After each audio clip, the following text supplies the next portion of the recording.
আমরা যখনই কোনো গাছের চারা রোপণ করি তখন সবার আগে পরীক্ষা করে দেখি যে যেখানে আমরা চারা রোপণ করতে চলেছি সেখানকার মাটি আদৌ উর্বর কি না, সেই মাটি সেই চারাকে বাড়তে সাহায্য করবে কিনা। যখন একটা চারা রোপণের আগে আমরা এত কিছু ভাবতে পারি, তাহলে কাউকে বিশ্বাস করার আগে আমরা কেন ভাবি না? জীবনে কখনো এই বিশ্বাসরূপী চারা কোথাও রোপণ করার আগে বোঝার চেষ্টা করুন যে যার ওপর আপনি বিশ্বাস করতে চলেছেন সে কি আদৌ আপনার বিশ্বাসের যোগ্য কি না। ভেবে দেখুন সেই ব্যক্তি ভবিষ্যতে গিয়ে আপনার বিশ্বাস ভাঙতে পারে কি না। এটাও ভেবে দেখুন যে যাকে আপনি বিশ্বাস করতে চলেছেন তাকে আপনি বিশ্বাস করলে নিজের জীবনের উদ্দেশ্যে আপনি অগ্রসর হতে পারবেন কি না। আর তার জন্য প্রয়োজন সঠিক সিদ্ধান্ত, পরখ করা, কোনটা উচিত কোনটা অনুচিত সেটা বোঝা। আর তাতে কিন্তু আপনি সন্দেহবাতিক হবেন না, তাতে আপনি আরো নিপুণ হয়ে উঠবেন।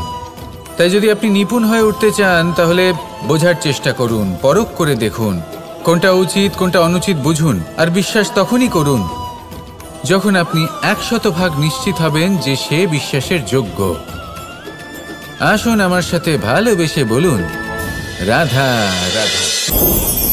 রাধা কখনো কখনো আমার জন্য বড়ই সুগন্ধি আতর নিয়ে আসে, পারিজাত ফুলের মালা নিয়ে আসে আমার প্রসাধন করবে বলে, এবং আমার সব থেকে বেশি প্রিয় মাখন নিজে হাতে বানিয়ে আনে আমাকে নিজে হাতে খাইয়ে দেবে বলে, সবকিছু আমাকে প্রসন্ন করবে বলে। কিন্তু আপনি কখনো ভেবেছেন যে এই আতর কিভাবে বানানো হয়? সহস্র ফুলের পাপড়ি একসাথে পিষে নিতে হয়, তারপরে তার থেকে যে রস নিঃসৃত হয় সেই রস দ্বারাই আতর তৈরি হয়। অনেক সংখ্যক ফুলকে অসীম যন্ত্রণা ভোগ করতে হয়, তবে তারা আমার প্রসাধন সামগ্রী হয়ে উঠতে পারে। দুধ থেকে মাখন তৈরি করার জন্য কতটা পরিমাণ মন্থন সহ্য করতে হয় সেটা আপনি জানেন। ঠিক সেই রকমই হলো আমাদের জীবনও। বিপদও আসে, কঠিন পরিস্থিতিও আসে, এর সম্মুখীন হতে শিখুন। মনে রাখবেন আপনি হলেন সেই দুধ যাকে মন্থন সহ্য করতে হবে মাখন হয়ে ওঠার জন্য। মনে রাখবেন আপনি হলেন সেই ফুলের মতন যাদের পিষ্ট হতে হবে সুগন্ধি আতর হয়ে ওঠার জন্য, যাকে এই সংসার পছন্দ করে। কখনো কখনো জীবনে আপনার সাথে খারাপ শুধুমাত্র এই কারণে ঘটে যাতে আপনার শ্রেষ্ঠ রূপ এই সংসারের সামনে আসতে পারে। শুধুমাত্র কঠিন পরিস্থিতি এবং বিপদকে একটা সুযোগ হিসেবে দেখার চেষ্টা করুন। আপনার জন্য এই সংসার বদলে যাবে, সংসারকে দেখার দৃষ্টিভঙ্গি পাল্টে যাবে, আপনার ভাগ্য পাল্টে যাবে, আর এই মন প্রসন্ন হয়ে বলবে রাধা রাধা। পাশা নামক এই খেলাটি আপনারা নিশ্চয়ই খেলেছেন, না খেলে থাকলে দেখেছেন, আর যদি দেখেও না থাকেন তাহলে নিশ্চিত রূপে শুনেছেন। মহাভারতের এই মহাযুদ্ধ কোথাও না কোথাও এই পাশা নামক খেলার কারণে হয়েছিল। পাশার এই বিচিত্র খেলা, দান, এইসবের কারণে কেউ নিজের মাথায় রাজ মুকুট পরিধান করেছিলেন, আবার সেখানে পরাজিত হওয়ার জন্য কাউকে বনবাসও ভোগ করতে হয়েছিল। কিন্তু এই খেলা সমাপ্ত হওয়ার পরে সমস্ত ঘুঁটি আর এই পাশার ছক একই পুটলিতে স্থান পেল। এটাই হলো আমাদের জীবন। এই সংসারে আমরা জয় পরাজয়ের বিষয়ে এতটাই ভাবি, এত চিন্তা করি যে এই জীবনের খেলার আনন্দটাই উপভোগ করতে পারি না। আর অবশেষে কি হয়? কেউ জয়ী হন, কেউ পরাজিত হন, কিন্তু দুজনেই একই স্থানে পৌঁছে যান। প্রত্যেক ব্যক্তি মৃত্যুর পরে একটি নির্দিষ্ট স্থানেই পৌঁছতে বাধ্য, কিন্তু ততক্ষণ এই জীবন, এই খেলা, তার আনন্দ উপভোগ করুন। এই সংসারে সেই ব্যক্তি শ্রেষ্ঠ স্থানে পৌঁছতে পেরেছেন যিনি এই সংসারকে প্রকাশ প্রদান করেছেন, যিনি কখনো জয় পরাজয় এ বিষয়ে ভাবেননি, শুধু এই জীবনের খেলার আনন্দ উপভোগ করেছেন। এটাই আপনিও করুন আর আমার সাথে ভালোবেসে বলুন রাধা রাধা। এই জীবনে তিনটি গুরুত্বপূর্ণ শব্দ আছে যা বোঝা আমাদের কাছে খুব গুরুত্বপূর্ণ, এবং এই তিনটি শব্দের নিজস্ব অর্থ আছে। প্রথম হলো সঙ্গবদ্ধতা, অর্থাৎ একসাথে মিলে কাজ করতে হবে, একসাথে মিলে পরিশ্রম করতে হবে, সামনে এগোতে হবে। এরকম করতে পারলে আপনার শক্তি বৃদ্ধি পাবে, আপনার ক্ষমতা বৃদ্ধি পাবে, আপনি এগোতে পারবেন এবং অনেক দূরে যেতে পারবেন। দ্বিতীয় হলো আত্মবিশ্বাস। হেরে যাওয়া বস্তুও আবার জিতে নিতে পারবেন। যদি আপনার নিজের আত্মবিশ্বাস থাকে তাহলে আপনি কখনো পরাজিত হবেন না। এবং তৃতীয় হলো অহংকার। জয়লাভ করার পরেও কিন্তু এটা আপনাকে পরাজিত করতে পারে। সেই জন্য জীবনে সঙ্গবদ্ধ হন, আত্মবিশ্বাস রাখুন, কিন্তু কখনোই অহংকার করবেন না। এই অহংকার আপনার থেকে সব কিছু কেড়ে নিতে পারে। এই অহংকারের জন্যই মথুরাপতি কংস নিজের পতনের দিকে অগ্রসর হয়েছিলেন। এই অহংকারকে ত্যাগ করুন আর আমার সাথে ভালোবেসে বলুন, রাধা রাধা। এই সংসারে সব থেকে বেশি কঠিন কাজ কোনটা? কেউ বলবেন যুদ্ধ করা, কেউ বলবেন ধন অর্জন করা, আবার কেউ বলবেন জ্ঞান অর্জন করা সব থেকে বেশি কঠিন। এবার প্রত্যেক ব্যক্তির নিজস্ব অভিজ্ঞতা আছে আর সেই অনুসারে তার নিজস্ব একটা উত্তর আছে। সাধারণভাবে দেখতে গেলে এই সংসারে সব থেকে কঠিন হলো তপস্যা করা, অর্থাৎ সব কিছু ত্যাগ করে তপস্যায় নিজেকে বিলীন করে দেওয়া। এবার এর থেকে বেশি কঠিন এই সংসারে আর কি বা হতে পারে? এই সংসারে, এই সমাজে, নিজের পরিবারের মধ্যে থেকেও ধৈর্য ধরে সামনে অগ্রসর হওয়া, এটা হলো সব থেকে কঠিন কাজ। কারণ যখন আপনি তপস্যা করেন তখন সেখানে আপনার ধৈর্য ভাঙার মতো কেউ থাকেন না, না কোনো বন্ধু, না কোনো আত্মীয়, না কোনো শত্রু, কেউ না। কিন্তু যখন আপনি এই সমাজে, এই পরিবারে থাকেন, কোনো না কোনো ব্যক্তি এসে আপনার ধৈর্যের বাঁধ ভেঙে দেওয়ার ক্ষমতা রাখেন। তারা আপনার ধৈর্যের বাঁধ ভেঙে দেয়, আর কখনো কখনো তারা অনিচ্ছাকৃতভাবেই সেটা করে থাকেন। কারণ তাদের মানসিকতা আপনার থেকে আলাদা, তাদের কর্ম আপনার থেকে আলাদা, তাদের দৃষ্টিভঙ্গি আপনার থেকে আলাদা, জীবন যাপন আপনার থেকে আলাদা। সেক্ষেত্রে আপনি ধৈর্যচ্যুত হন, প্রসন্নতা আপনার থেকে ছিনিয়ে নেওয়া হয়।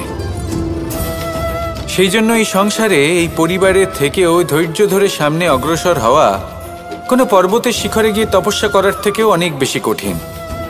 আর যে ব্যক্তি এই সমাজেই, এই পরিবারে, সেই সকল মানুষের মধ্যে থেকে গিয়েও ধৈর্য ধরে অগ্রসর হতে থাকেন, যারা এই কাজটা শিখে নিতে পারেন, তারাই কিন্তু জীবনে আনন্দ লাভ করতে পারেন। এই ধৈর্যই শেষে আপনার জীবনে প্রসন্নতা বহন করে আনবে। তাই ধৈর্য ধরে জীবনের পথে অগ্রসর হন আর আমার সাথে ভালোবেসে বলুন, রাধা রাধা। প্রত্যেক মানুষ নিজের জীবনে দুঃখ অনুভব করেন। প্রত্যেকের দুঃখ আলাদা হতে পারে। কারোর মনে এই দুঃখ থাকে যে সে তার বাবা মায়ের সব ইচ্ছে পূরণ করতে পারেননি। কেউ এটা ভেবে দুঃখ পান যে সে চিরকাল সদাচার করেছেন, সৎকর্ম করেছেন, কিন্তু তাও তাকে দুরাচারী বলে মনে করা হয়। কেউ এটা ভেবেও দুঃখ পান যে তার সামনে যে ব্যক্তি রয়েছেন তার চোখে তিনি শত্রু হয়ে উঠেছেন বা দুষ্ট হয়ে উঠেছেন, যেখানে তিনি হয়তো কোনো অনুচিত কাজই করেননি। এবার এই সমস্ত বিষয় নিয়ে ভেবে নিজের ব্যক্তিত্ব নিয়ে সন্দেহ প্রকাশ করবেন না। যদি নিজের ব্যক্তিত্ব নিয়ে কোনো সন্দেহ থেকে থাকে তাহলে কর্ম সংক্রান্ত প্রশ্ন করুন যে আপনি যা করেছেন তাতে কি উচিত ছিল, কি অনুচিত ছিল। যেটা প্রয়োজন সেটা এটা বোঝার যে আপনার অন্তর্মন, আপনার বিবেক আপনাকে কি বলছে, আর আপনার অন্তর্মন আর আপনার বিবেক আপনাকে যেটা করতে বলবে শুধু সেটাই করুন। আর তারপরে এই সংসার কি বলবে, কি ভাববে সেসব নিয়ে ভাবতে যাবেন না। কারণ এই সংসার তো ঈশ্বরকেও প্রশ্ন করে থাকে, ঈশ্বরকেও দোষী মনে করে। কখনো কখনো যখন কোনো ঘটনা মানুষের ইচ্ছা অনুযায়ী ঘটে না, তখন মানুষ এটা বলে যে হে ঈশ্বর, আপনি আমার পাশে থাকলেন না, আপনি বড়ই কঠোর, এটা আপনার দোষ। যেখানে বেশিরভাগ সময় হয়তো সে নিজেই নিজের কর্মফল ভোগ করছে। আর কখনো কখনো ঈশ্বর হয়তো তার জন্য আরো ভালো কোনো পরিকল্পনা করে রেখেছেন, কিন্তু মানুষ সেটা বুঝতে পারে না। তাই দিনের শেষে যেটা প্রয়োজন সেটা হলো নিজের মনের কথা বুঝতে হবে। আপনার বিবেক কি বলছে শুধু সেটাই করুন আর সামনে এগোতে থাকুন। আমার সাথে ভালোবেসে বলুন, রাধা রাধা। পরিবর্তন, এটা হলো সৃষ্টির অমূল্য নিয়ম। এই সংসারে সবকিছু সময়ান্তরে পরিবর্তিত হয়, এই সময়ও পরিবর্তিত হয়। পরিবর্তন চিরকাল হয়ে এসেছে আর চিরকাল হতে থাকবে। কিন্তু এবার আমরা সেই পরিবর্তন কিভাবে লাভ করব যেটা আমাদের প্রয়োজন, যেটা আমরা চাই। আমরা জীবনে বিকাশ চাই। এই বিকাশ কিভাবে লাভ করতে পারি? এই প্রকৃতি কিন্তু আমাদের অত্যন্ত উত্তম উদাহরণ দিয়ে বুঝিয়েছে। একটি বিন্দুর উদাহরণ দিয়েছে যা ভবিষ্যতে একটা বিশাল নদীর আকার ধারণ করে। এটা কিভাবে হয়? মেঘ থেকে একটি বিন্দু ঝরে পড়ে সেই পর্বতের ওপর যেখানে হিম আছে। সেই হিমের সংস্পর্শে আসা মাত্র সেই বিন্দুর সাথে আরো বেশ কিছু বিন্দু যুক্ত হয়। তারপর তারা অগ্রসর হয়, আরো কিছু বিন্দু যুক্ত হয়, আস্তে আস্তে একটা ক্ষীণ ধারার রূপ ধারণ করে এবং সেটাই ভবিষ্যতে আরো এগোতে থাকে। অনেকটা যাওয়ার পর যখন অনেক সংখ্যক বিন্দু একসাথে যুক্ত হয় তখন সেটা বিশাল নদীর আকার ধারণ করে। এবার আমরা মানুষ বলে আমাদের সাথে এই নিয়মের অন্যথা হয় তা নয়। আমরাও এই প্রকৃতির অংশ, আমাদের ক্ষেত্রেও একই নিয়ম প্রযোজ্য। যখন পরিশ্রম করে অনেক সংখ্যক বিন্দু আমরা একত্রিত করব তখনই পরিবর্তনের নদী প্রবাহিত হবে। প্রয়োজন হলো নিরন্তর পরিশ্রম করা এবং ধৈর্য ধরা। এটা করতে থাকুন, জীবনে সব কিছু লাভ করতে পারবেন। কারণ প্রকৃতি আমাদের এটাই শিখিয়েছে, আর আমরা এই ব্রহ্মরই একটি অংশ, যার দ্বারা এই ব্রহ্মাণ্ড নির্মিত। আসুন আমার সাথে ভালোবেসে বলুন, রাধা রাধা। কখনো এই প্রকৃতির দিকে তাকিয়ে থাকবেন। এই প্রকৃতি অনেক ধরনের শিক্ষা দেয়। কোনো একটা গাছকে দেখুন কিভাবে সে মাটি থেকে জল শুষে নেয়। সে ঝড় হোক বা হোক কড়া রোদ সব সহ্য করে এবং অবশেষে সে ফল ধারণ করে। আর সেই ফল উৎপন্ন করার পরে সে ফল কিন্তু সে নিজে গ্রহণ করে না, এই সংসারকে প্রদান করে, যাতে পশু পাখি মানুষ তারা এই ফল গ্রহণ করে শক্তিশালী হয়ে উঠতে পারে, সুস্থ থাকতে পারে। সেভাবেই নদী, সরোবর এরা নিজেরাও কিন্তু নিজেদের জল গ্রহণ করে না, মাটিকে প্রদান করে, পশু পাখিকে প্রদান করে। সূর্য নিজেও নিজের জন্য প্রজ্বলিত হয় না, সে প্রকাশ ছড়িয়ে দিতে চায় আমাদের সবার কাছে, সে আলো পৌঁছে দিতে চায়। এই প্রত্যেকের কর্মে পরমার্থ নিহিত আছে, আর সেই জন্যই এদের সকলকে পুজো করা হয়। তাই মনে রাখবেন, আপনার কাছে জীবন যাপনের অতিরিক্ত যা কিছুই আছে তা পরমার্থের জন্য।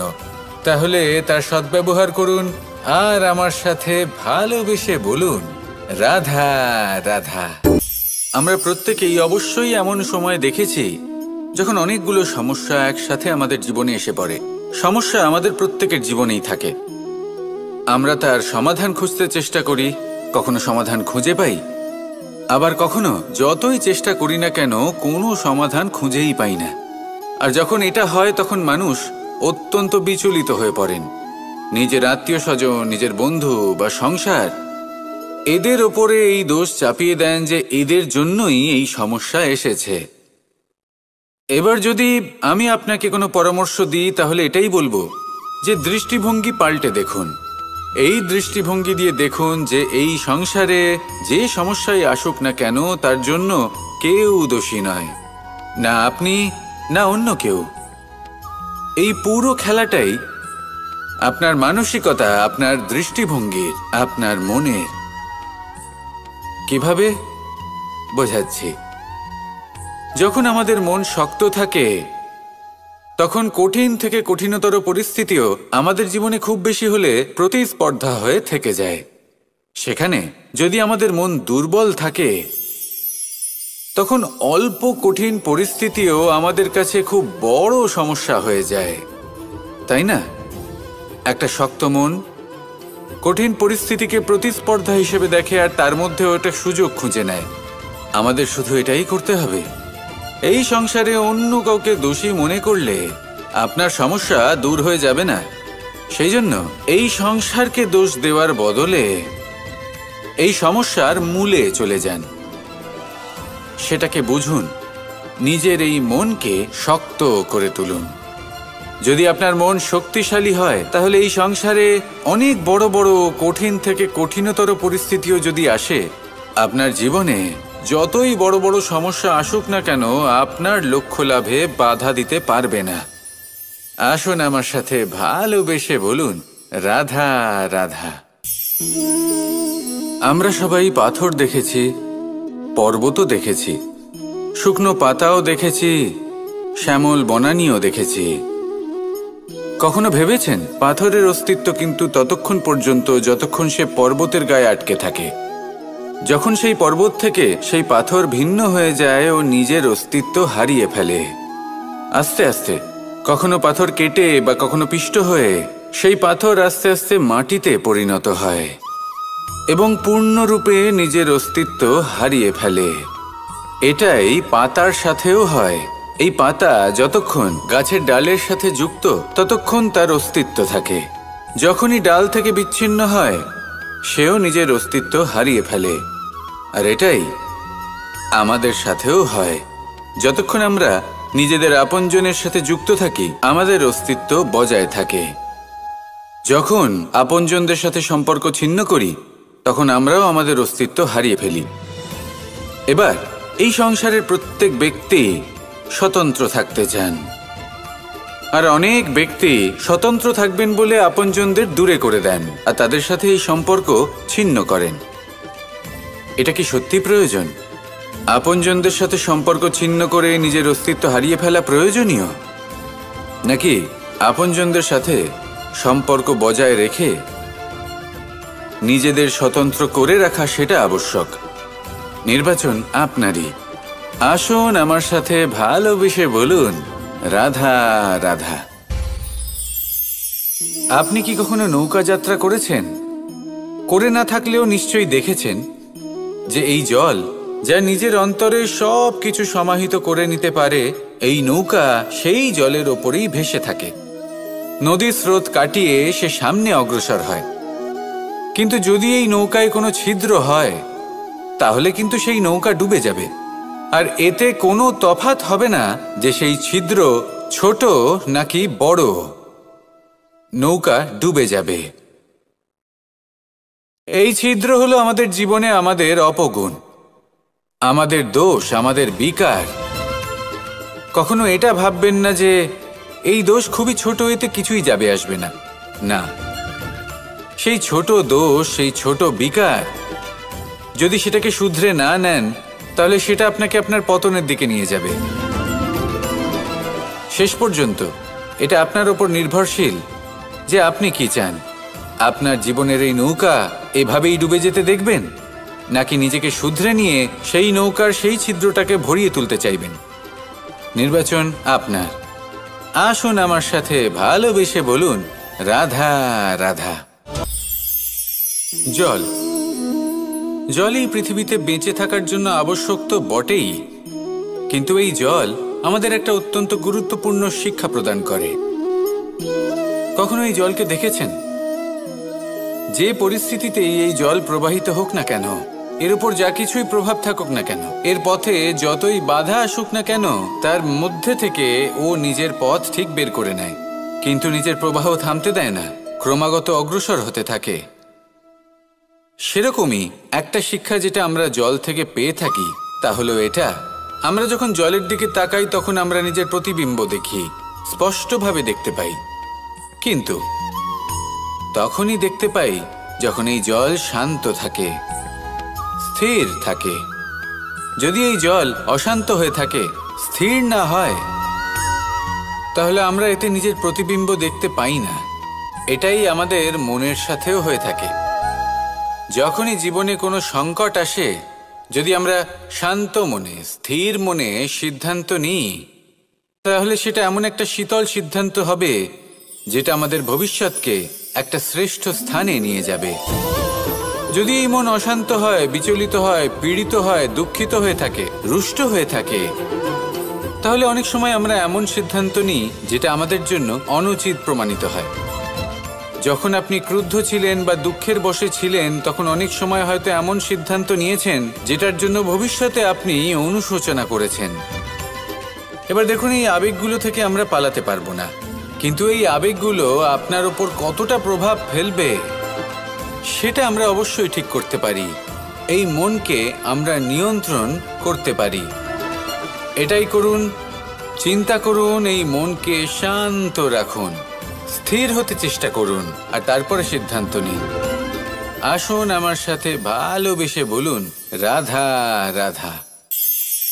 এই সংসারে ভৌতিক বস্তুরও নিয়তি আছে। যারাই এই সংসারে আসে বা উৎপন্ন হয়, তারা কিছুমাত্র সময় পর্যন্তই এখানে থাকতে পারে, আর তারপরে সেও লুপ্ত হয়ে যায়, অর্থাৎ সে নিজেও এই পঞ্চমহাভূতে সমাহিত হয়ে যায়। আমাদের সাথেও ঠিক এটাই হয়। সেই জন্যই ঈশ্বর দ্বারা প্রদত্ত এই উপহারের বিষয়ে ভাবুন, এই জীবনের বিষয়ে ভাবুন। ঠিক যেমন বিশ্বাস ভঙ্গ হলে কোনো ব্যক্তি আমাদের কাছে অপরিচিত হয়ে যান, ঠিক সেরকমই শেষ নিঃশ্বাস ত্যাগের পর এই শরীরও আমাদের কাছে পরই হয়ে যায়।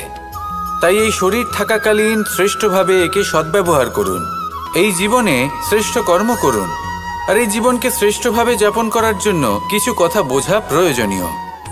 যদি আপনি কারোর প্রশংসা করেন, তাহলে পূর্ণ হৃদয় দিয়ে করুন। যদি আপনি হস্তক্ষেপ করে থাকেন, তাহলে মস্তিষ্ক দ্বারা করুন। যদি আপনি সমীক্ষা করেন, তাহলে বিবেক দ্বারা করুন। যদি আপনি ধন অর্জন করতে চান, তাহলে নীতি অনুসারে চলুন। যদি জীবনযাপন করতে চান, তাহলে রীতি মেনে করুন।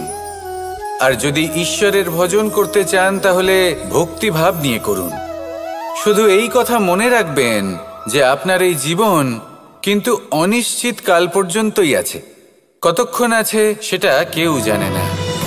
তাই কিছু মুহূর্ত যেটা যাপন করতে আমরা এখানে এসেছি, সেখানে ক্রোধ, অহংকার, ঈর্ষা, এইসব আবেগের কি গুরুত্ব বলুন তো? এগুলো ত্যাগ করুন। মানুষকে ক্ষমা করতে শিখুন, আস্তে আস্তে বিশ্বাস করতে শিখুন। এই সংসারে নিঃস্বার্থভাবে প্রেম করতে শিখুন, আর সবার মধ্যে আনন্দ বিতরণ করুন।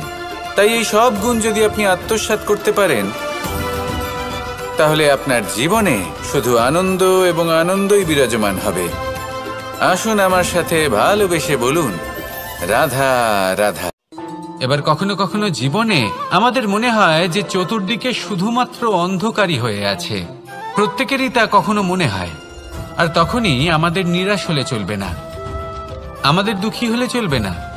সেই সময় আমাদের খুঁজতে হবে নিজেদের আশেপাশে, চতুর্দিকে, আর কোথাও না কোথাও আমরা প্রকাশ অবশ্যই দেখতে পাবো, আশার একটা কিরণ অবশ্যই দেখতে পাবো।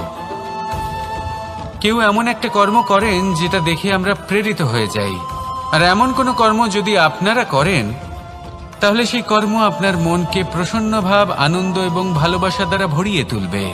আপনার অন্তরের সেই অন্ধকারের অন্ত করবে, দুঃখেরও অন্ত করবে। আর এই মন প্রসন্ন ভাব নিয়ে বলবে, রাধা রাধা। যদি কোনো সিংহ বানরের মতো গাছে চড়তে চেষ্টা করে, তাহলে কি হবে? একটা মাছ যদি মাটিতে হাঁটতে চেষ্টা করে, তাহলে কি হবে? তারা বিফলই হবে। কিন্তু এরকম কেন হয়? তার কারণ হলো প্রকৃতির রচনা কিছুটা এরকম। এখানে প্রত্যেকটি ব্যক্তিকে, প্রত্যেকটি প্রাণীকে আলাদা আলাদা গুণের অধিকারী করা হয়েছে, এবং সকলকে একটা সীমাও প্রদান করা হয়েছে। এবার এই যে বৃক্ষ, পশু, পাখি, এদের মধ্যে সেই ক্ষমতাই নেই যে এরা নিজেদের যাচাই করতে পারবে, নিজেদের সীমাগুলো বুঝতে পারবে, নিজেদের সদ্গুণগুলো চিনতে পারবে। এরা সেটা করতে পারবে না। কিন্তু মানুষ তো আলাদা। মানুষের কাছে সেই বিশেষ শক্তি আছে যে তারা পূর্ণরূপে নিজেদের যাচাই করতে পারবে, নিজেকে পূর্ণরূপে বুঝতে পারবে, নিজের দোষ, নিজের অপগুণ, নিজের সদ্গুণ, নিজেদের সীমাগুলো তারা বুঝতে পারবে। আর এটা অত্যন্ত গুরুত্বপূর্ণ। কথায় আছে যে যদি সাফল্য লাভ করতে হয় তাহলে নিজেকে যাচাই করে নিতে হবে। তাই নিজেকে যাচাই করুন, নিজের সাথে পরিচিত হয়ে যান এবং জীবনে কর্ম করতে থাকুন। সাফল্যের শিখরে অবশ্যই পৌঁছে যাবেন। আর ওখানে যদি যান তাহলে এই মন প্রসন্ন হয়ে অবশ্যই বলবে, রাধা রাধা। বনের মধ্যে যদি আপনি কোনো বিষাক্ত সাপ দেখেন তাহলে কি করবেন? আপনি তখনই তার থেকে দূরে পালাতে চেষ্টা করবেন। আর এটা কেন করবেন? নিজের রক্ষার্থে। এই কথা আমি নয় মেনে নিলাম, কিন্তু নিজের জীবনে এটা করেন না কেন? আপনি যেখানেই যান, যে স্থানেই যান না কেন, প্রত্যেক সময়, প্রত্যেক মুহূর্তে এমন বিষাক্ত সাপ আপনি অবশ্যই খুঁজে পাবেন। আর সেই সাপ নয় যাদের আপনি বনে খুঁজে পাবেন, এরা হলো সেই সাপ যা আপনাকে পাপ করতে বাধ্য করবে। আপনার অন্তরের বাসনা, ক্রোধ, অহংকার, লোভ, ঈর্ষা এদের বৃদ্ধি ঘটাবে। দেখুন, বনের এই সাপ আপনাকে একবার ছেড়ে দিতেও পারে, ছোবল নাও মারতে পারে, কিন্তু এই যে পাপরূপী সাপ আছে তা অবশ্যই ছোবল মারবে। কর্ম যদি করেন তাহলে অবশ্যই ফল পাবেন। সেই জন্য যখনই কোথাও যাবেন, যদি এমন কাউকে দেখেন, যদি এমন কিছু দেখেন যে আপনাকে পাপ করতে বাধ্য করছে, তাহলে সেই মুহূর্তে সেখান থেকে পালিয়ে যান। যেমন বনের সাপ দেখে আপনি পালাতে থাকেন। সৎকর্মের রক্ষা অত্যন্ত আবশ্যক। আসুন আর আমার সাথে ভালোবেসে বলুন, রাধা রাধা। মনুষ্য জীবনের সব থেকে বেশি গুরুত্বপূর্ণ বিষয় হলো মনের একাগ্রতা। এই সংসারের যে কটি মহান কার্য সম্পাদন হয়েছে তা হলো মনের এই একাগ্রতার একমাত্র ফল। আপনি অবশ্যই দেখে থাকবেন, অনেক ছোট বড় নদী যা বয়ে চলে তাদের সামনে একটা বাঁধ নির্মাণ করা হয় সেই সব নদীর জল সঞ্চয় করতে। বাঁধ হয়ে গেলে প্রয়োজন মতো বা মনের ইচ্ছে মতো তাকে ব্যবহার করা সম্ভব। এবার এটাই আমাদের মনের সাথেও সম্ভব। আমাদের মনের একাগ্রতা আজকের দিনে দাঁড়িয়ে বিভিন্ন ধরনের বিকার, ক্রীড়া এবং ভোগের মধ্যে ভাগ হয়ে গেছে। একে একত্রিত করতে হবে, একটা বাঁধ নির্মাণ করতে হবে।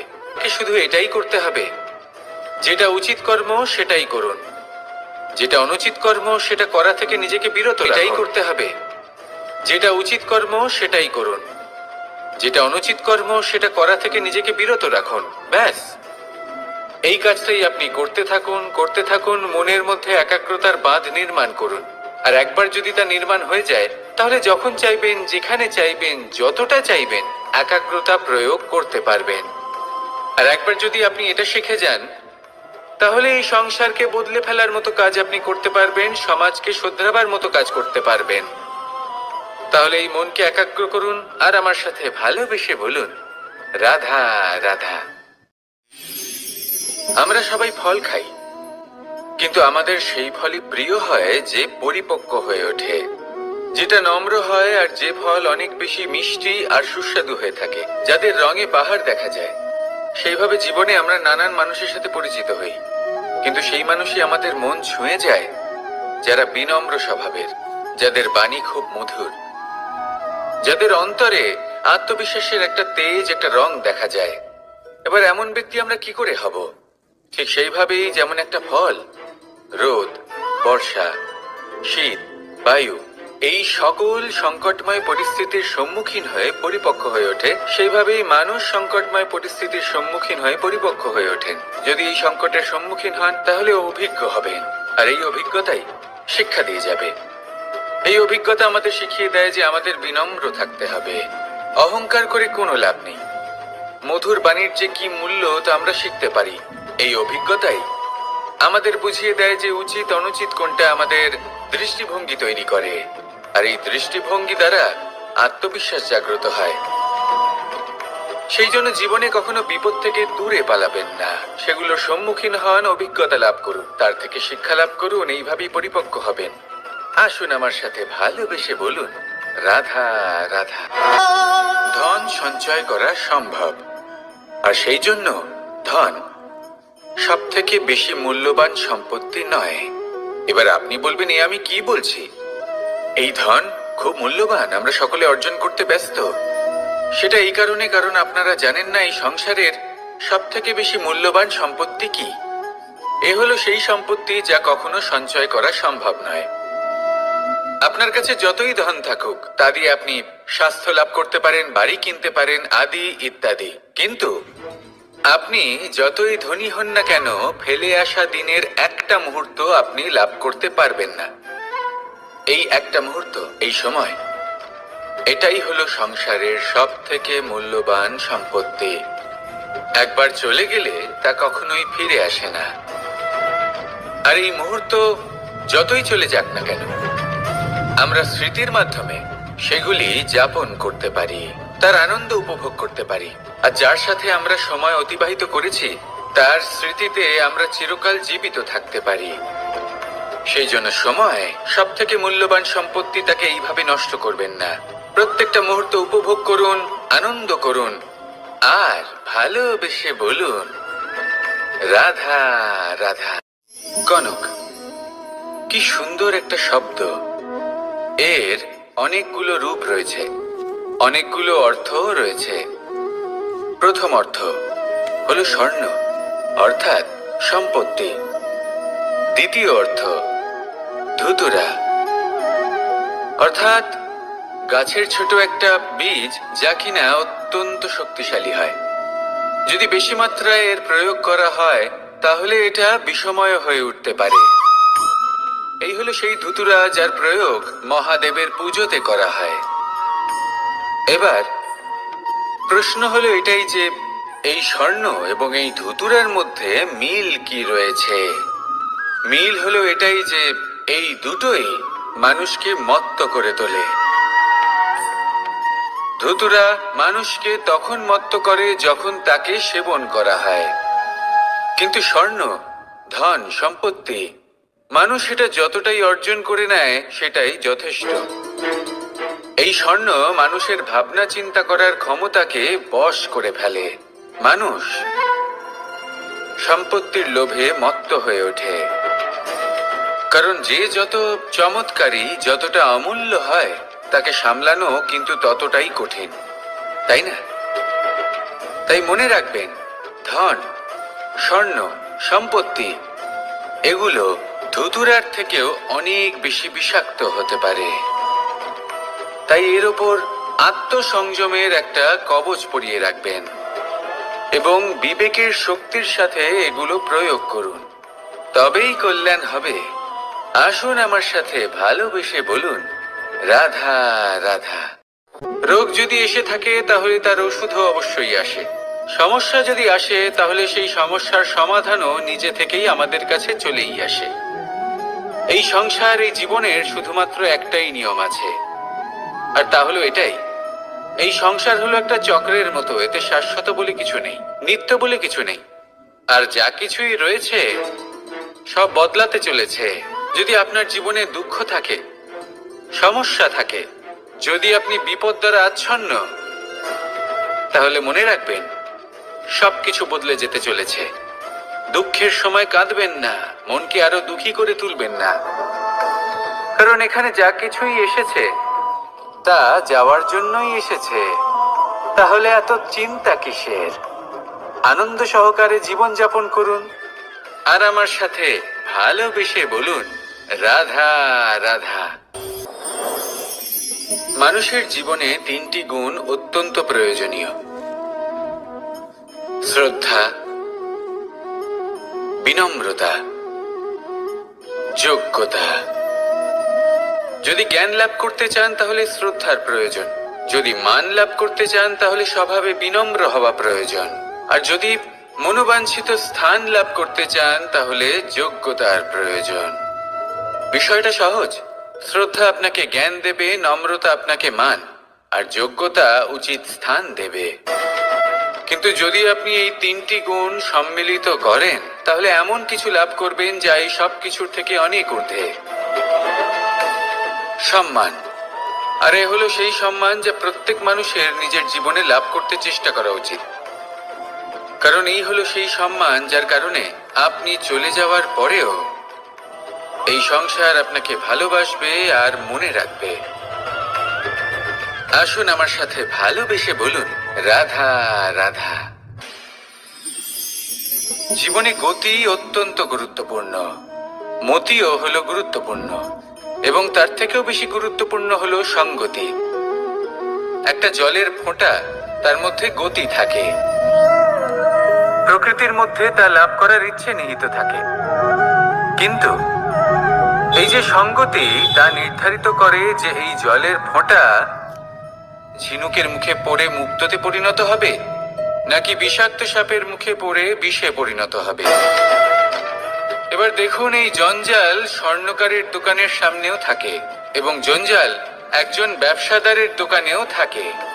কিন্তু জঞ্জাল যা স্বর্ণকারের দোকানে থাকে তা ব্যবসাদারের দোকানের জঞ্জালের থেকে অনেক বেশি মূল্যবান, কারণ তার মধ্যে সোনার কণার সঙ্গতি থাকে। সেই জন্য জীবনে সঙ্গতির উপর বিশেষ গুরুত্ব দেবেন। যেমন সঙ্গতি তেমনই আপনি হবেন। আসুন আমার সাথে ভালোবেসে বলুন, রাধা রাধা। প্রত্যেক প্রাণী ভালোভাবে জীবন যাপন করতে চান, এটা তাদের স্বভাবে আছে এবং ভাবাটা অনুচিত নয়। কিন্তু একটা ভালো জীবনের গুরুত্বপূর্ণ অংশ কোনটা? বসবাসের স্থান, সেই স্থান যেখানে আমরা জীবন অতিবাহিত করি। এবার মানুষ ভাবতে পারেন যে একটা ভালো বাসস্থানের অর্থ কি? সেই স্থান যেখানে সহজে জল পাওয়া যায়, যেখানে শুদ্ধ বায়ু পাওয়া যায়, যেখানে আনাজ উৎপন্ন হয়। এটা জীবনযাপনের জন্য পর্যাপ্ত বটে, কিন্তু ভালো জীবন যাপনের জন্য আরো একটা কথা আপনাকে বুঝতে হবে। সাধু, জ্ঞানী, পণ্ডিত ব্যক্তি, এই সকল মহাপুরুষ, এনাদের যে বাসস্থান তা অত্যন্ত বিশেষ হয়। এখানে এক ধরনের বিশেষ ইতিবাচক শক্তি থাকে, এমন একটা স্থান যেখানে দেবতারাও বিচরণ করেন। জীবন আমরা সবাই যাপন করি, কিন্তু জীবনের উদ্দেশ্য শুধুমাত্র জীবন যাপন করা নয়। জীবনের উদ্দেশ্য হলো মুক্তি লাভ করা। আর এই সকল সাধু, জ্ঞানী, পণ্ডিত ব্যক্তি, এই সকল মহাপুরুষ আপনাকে মুক্তির পথে নিয়ে যেতে পারেন। কারণ এরা হলেন সেই মহাপুরুষ যারা নিজেদের অন্তরের বিকার, অহংকার, ক্রোধ, বিদ্বেষ, এই সকল দোষগুলিকে ত্যাগ করেছেন, এদের ওপর বিজয় লাভ করেছেন। এমনই একজন ব্যক্তি আপনাকে মুক্তির পথে নিয়ে যেতে পারে। প্রয়োজন হলো শুধুই এনাদের চিনতে পারা, এদের কথা বুঝতে পারা এবং এদের দেখানো পথে চলা। যদি আপনি এটা করতে পারেন, তাহলে এই মন প্রফুল্ল হয়ে বলবে, রাধা রাধা।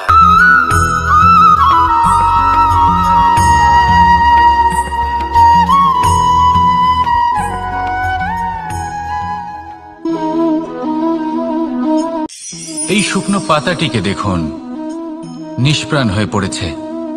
একটা গাছের ডালে ছিল, সেই গাছ ওর লালন পালন করত। যখন যখন বাতাস বইত, এই পাতায় কম্পন দেখা দিত, মনকে প্রফুল্ল করে তুলত। কোনো একদিন এই পাতা গাছের ডাল থেকে ঝরে পড়ে গেল। নিঃসন্দেহে ও নিজের স্বাধীনতা পেল, কিন্তু আস্তে আস্তে শুকিয়ে গেল, নিষ্প্রাণ হয়ে গেল। দেখুন, আমি এই কথা বলছি না যে স্বাধীনতা অনুচিত, কখনোই না। কিন্তু যে কোনো পরিস্থিতিতে স্বাধীন হতে চাওয়া এটা নিশ্চিতরূপে অনুচিত। আমরা যদি আমাদের জীবনে পরিবারের গুরুত্ব ভেবে দেখি, তাহলে এই পরিবারে যতই মতভেদ থাকুক না কেন, যতই মনোমালিন্য থাকুক না কেন, যতই বিবাদ থাকুক না কেন, এই সব মিটিয়ে নেওয়া অত্যন্ত প্রয়োজনীয়। সেই সবকিছু সমাপ্ত করা অত্যন্ত প্রয়োজনীয়। কখনো এই পরিবারকে ভাঙতে দেবেন না, কখনো এই পরিবার থেকে দূরে চলে যাবেন না। এই পরিবার হলো আমাদের জীবনের একটা অমূল্য সম্পদ, অমূল্য এক আশ্রয়, যা এই সংসারে হয়তো কোথাও আপনি পাবেন না। তাই একে আগলে রাখুন। পরিবার সেই গাছ। আসুন আমার সাথে ভালোবেসে বলুন, আর সেই গাছ। আসুন আমার সাথে ভালোবেসে বলুন, রাধা রাধা।